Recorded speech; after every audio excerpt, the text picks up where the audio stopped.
যত সংস্কার আলাপ আলোচনা হয়েছে তার অধিকাংশ সংস্কার বিএনপি 2.5 বছর আগেই জাতির সামনে ঘোষণা করেছিল। জনগণ যাতে আমাদের উপরে আস্থা রাখে, জনগণ যাতে আমাদের উপরে বিশ্বাস রাখে, সে আস্থা এবং বিশ্বাস ধরে রাখার দায়িত্ব কার? বিএনপির সকল নেতা কর্মীদেরকে ঐক্যবদ্ধ হতে হবে। আমরা যদি ঐক্যবদ্ধ হতে না পারি তাহলে আমরা ওই চ্যালেঞ্জগুলো মোকাবেলা করতে পারবো না। জনগণের আস্থা এবং জনগণের বিশ্বাস আমাদের উপরে আছে, কিন্তু এই বিশ্বাস এবং আস্থা ধরে রাখার দায়িত্ব কিন্তু জনগণের না। এই বিশ্বাস এবং আস্থা ধরে রাখার দায়িত্ব কার? আমাদের সকলের। আমরা যারা বিএনপি করি, জনগণ যাতে আমাদের উপরে আস্থা রাখে, জনগণ যাতে আমাদের উপরে বিশ্বাস রাখে, সে আস্থা এবং বিশ্বাস ধরে রাখার দায়িত্ব কার? ভাই, কার এই দায়িত্ব বলেন দেখে? কে?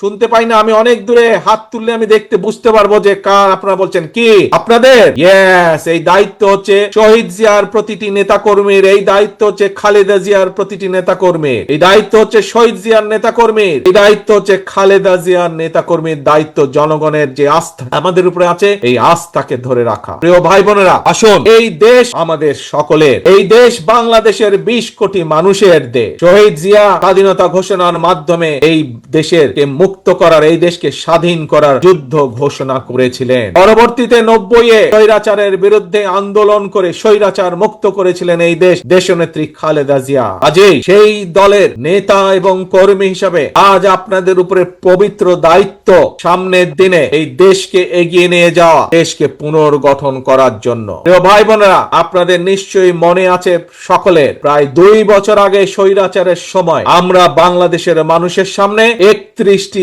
দফা উপস্থাপন করেছিলাম, যেগুলো রাষ্ট্র মেরামত দফা হিসাবে পরিচিতি লাভ করেছিল। সেই 31 দফার মধ্যে আমরা বিভিন্ন সংস্কার কর্মসূচি দিয়েছিলাম। আমরা দেখেছি বর্তমান অন্তর্বর্তীকালীন সরকার একটি সংস্কার কমিশন গঠন করেছে, কিন্তু নিশ্চয়ই আপনারা পত্র পত্রিকায় দেখেছেন যে বিভিন্ন রাজনৈতিক দলকে নিয়ে যে সংস্কার কমিশনে আলাপ আলোচনা হয়েছে, যত সংস্কার আলাপ আলোচনা হয়েছে তার অধিকাংশ সংস্কার বিএনপি 2.5 বছর আগেই জাতির সামনে ঘোষণা করেছিল।